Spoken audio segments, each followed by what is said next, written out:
જૂનાગઢના 8 ઇસમો અને એક તાલાળાના ઇસમ વિરુદ્ધ ગુસ્કીટોકનો ગુનો દાખલનો મામલો પોલીસ દ્વારા અપાઈ છે પ્રતિક્રિયા। રામદેવપરાના કેટલાક અસામાજિક તત્વોનો આતંક હતો।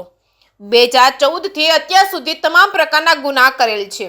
છેલ્લા 10 વર્ષમાં તમામ મળી 153 ગુના કરેલા છે। જૂનાગઢ રેન્જ આઈની મંજૂરી બાદ તમામ વિરુદ્ધ ગુસ્કીટોક દાખલ કરાય છે। આરોપી પૈકી હાલ સલમાન ઉર્ફે નિઝામ તેમજ અજીત ઉર્ફે આમદ તેમજ અમરત નારેઝા તેમજ યુસુફ ઉર્ફે કારિયો તેમજ સાજિદ ઉર્ફે વાડોનો ધરપકડ કરાઈ છે। નાઝીમ સોઢા અને અમીન નામના આરોપી જેલમાં છે। સલમાન અને અસલમ નામના આરોપી ફરાર છે। કુલ 9 સામે ગુસ્કીટોકનો ગુનો દાખલ કરાયો છે। ગુનાહિત પ્રવૃત્તિ કરવા બદલ કાર્યવાહી કરાઈ છે। પોલીસના કડક વલણથી અસામાજિક તત્વોમાં ફફડાટ ફેલાયો છે। પોલીસ દ્વારા આગળની કાર્યવાહી હાથ ધરાઈ છે। જેકેએસની ગુજરાતી સાથે રાજુ પંડ્યા કેશોદ। જૂનાગઢ એ ડિવિઝન પોલીસ સ્ટેશન વિસ્તારમાં રામદેવપરા એક વિસ્તાર આવેલો છે। આ વિસ્તારમાં કેટલાક આરોપીઓ છેલ્લા ઘણા સમયથી સક્રિય હોવાનું પોલીસના ધ્યાને આવેલ। તાજેતરમાં 2 બનાવો એવા બનેલ કે જેના કારણે આ ગેંગ છે એ ધ્યાનમાં આવેલ। એમાં ખાસ એ ડિવિઝન પોલીસ સ્ટેશન વિસ્તારમાં સલમાન ઉર્ફે સલિયો ઉર્ફે સલીમ તૈયબ વિશળ એ હાલ ભાગતો ફરે છે, એમને પકડવાનો બાકી છે। સાથે સાથે એક મેંદરડા પોલીસ સ્ટેશનમાં પણ હમણાં તાજેતરમાં તાલાળા વિસ્તારનો એક બીજો આરોપી નાઝીમ હબીબ સોઢા જે તાલાળા વિસ્તારનો છે અને મેંદરડા પોલીસ સ્ટેશનની હદમાં એમણે માર મારીને લૂંટ કરેલ હોવાનો એક બનાવ છે બનેલો। આ સભ્યો કોણ કોણ હોઈ શકે, આ કેટલા સમયથી આ ગુનેગારો છે, આ બધાની તપાસ એલસીબી પીઆઈ શ્રી જે પટેલને સોંપવામાં આવેલી।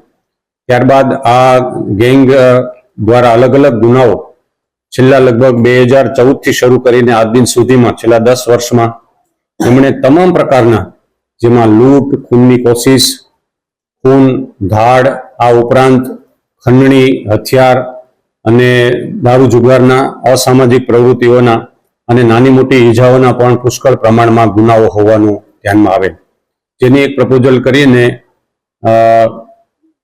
જૂનાગઢ રેન્જના આઈજીપી શ્રી નિલેશ જાજડિયા સાહેબને તરફ મોકલેલી। એમની મંજૂરીના આધારે આ ગેંગ વિરુદ્ધ ગુસ્કીટોકનો ગુનો ગઈકાલે રાત્રે દાખલ કરવામાં આવેલો છે। આ ગેંગના જે કુલ 9 સભ્યો છે એ પૈકી સલમાન ઉર્ફે સલિયો, બીજો નજીબ હબીબ સોઢા જે તાલાળાનો રહેવાસી છે, ત્રીજો સલમાન ઉર્ફે નિઝામ ઉર્ફે ભૂરો કે જે દોલતપરાનો રહેવાસી છે, અજીત ઉર્ફે મંત્રી જે રામદેવપરાનો રહેવાસી છે, આમદ ઉર્ફે નારેજા જે પણ રામદેવપરાનો રહેવાસી છે, છઠ્ઠો આરોપી અમીન ઉર્ફે છોટે મંત્રી એ પણ રામદેવપરાનો રહેવાસી છે, અસલમ ઉર્ફે છમિયો એ પણ ત્યાં જૂનાગઢ એ ડિવિઝન વિસ્તારનો દોલતપરાનો રહેવાસી છે, અને 9મો આરોપી સાજિદ ઉર્ફે બોડો। આ તમામ આરોપીઓના કુલ ગુનાહિત ઇતિહાસ જોઈએ તો 2014 થી 2024 સુધીના 10 વર્ષમાં એમના વિરુદ્ધ નાની મોટી કુલ 153 એટલે 150 થી વધારે એફઆઈઆર છે આ 9 આરોપી વિરુદ્ધ છેલ્લા 10 વર્ષમાં થયેલી છે। હાલ જે ગુસ્કીટોકનો ગુનો દાખલ કરવામાં આવેલો છે એમાં એની ગેંગ જે સંડોવાયેલા હોય એકબીજા સભ્યો તરીકે એવા કુલ 22 ગુનાઓ છે કે જેમણે એકબીજાની સાથે મળીને કોઈને કોઈ રીતે આ ગુનાઓ છે એમનો અંજામ આપેલો છે। ગુનાવાઇઝ યાદી જોઈએ તો પહેલો મુખ્ય જે સાગરીત છે સલમાન ઉર્ફે સલિયો, એમના વિરુદ્ધ ભૂતકાળમાં કુલ 25 ગુનાઓ દાખલ થયેલા છે। નાઝીમ હબીબ સોઢા જેમના વિરુદ્ધ 21, સલમાન ઉર્ફે નાઝીમ વિરુદ્ધ કુલ 8 ગુના, અજીત ઉર્ફે મંત્રી આમદ જેમના વિરુદ્ધ કુલ 22 ગુનાઓ, આ ઉપરાંત અમીન ઉર્ફે છોટે મંત્રી એમના વિરુદ્ધ 9 ગુનાઓ, અસલમ ઉર્ફે છમિયો એમના વિરુદ્ધ 16 ગુનાઓ, યુસુફ ઉર્ફે કારિયો એમના વિરુદ્ધ 22 ગુનાઓ અને સાજિદ ઉર્ફે બોડો એના વિરુદ્ધ 23 ગુનાઓ, મળીને કુલ 153 થી વધારે એફઆઈઆર 2014 થી આજ દિન સુધીમાં થયેલી છે। આ આરોપીઓ પૈકી હાલ પોલીસે 5 આરોપીઓને રાઉન્ડ અપ કરેલા છે, જેમાં સલીમ ઉર્ફે નિઝામ ઉર્ફે ભૂરો, બીજો અજીત ઉર્ફે મંત્રી, ત્રીજો આમદ હુસેન નારેજા, યુસુફ ઉર્ફે કારિયો, સાજિદ ઉર્ફે બોડો, આ 5 આરોપીઓને હાલ રાઉન્ડ અપ કરીને એ ડિવિઝનમાં તપાસ કરનાર અધિકારી શ્રી એમને અટક કરવાની કાર્યવાહી હાથ ધરેલ છે।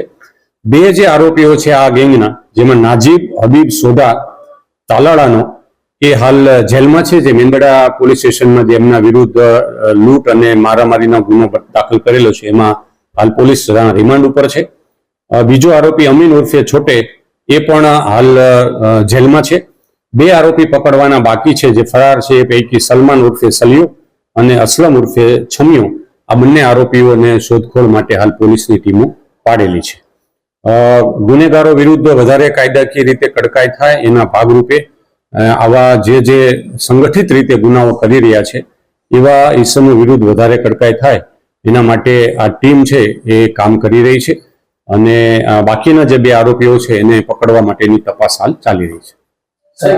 4 માસમાં ચોથી ગુસ્સીટોકનો ગુનો દાખલ કરેલો છે. એમાં કુલ 29 આરોપીઓને હાલ સુધી અરેસ્ટ કરવામાં આવ્યા છે અને બાકીના જે આરોપીઓ વધુ આમાં સંડોવાયેલા છે કે કેમ આની પણ વધુ તપાસ હાલ ચાલી રહી છે.